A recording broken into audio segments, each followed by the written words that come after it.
Tiga mantan anggota kelompok Tentara Pembebasan Nasional Papua Barat, Organisasi Papua Merdeka, Kodam Sinak berikrar setia kepada Negara Kesatuan Republik Indonesia atau NKRI.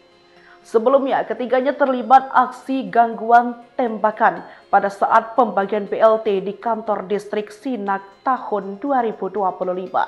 Berdasarkan siaran pers yang diterima Kompas.com dari Unit 142 Kesatrian Jaya pada Kamis 22 Januari 2026, proses ikrar setia dilaksanakan di Pos Agandukume, Satgas Unit 142 Kesatrian Jaya. Acara tersebut disaksikan para tokoh masyarakat di distrik Agandukume pada Senin 19 Januari 2026 lalu.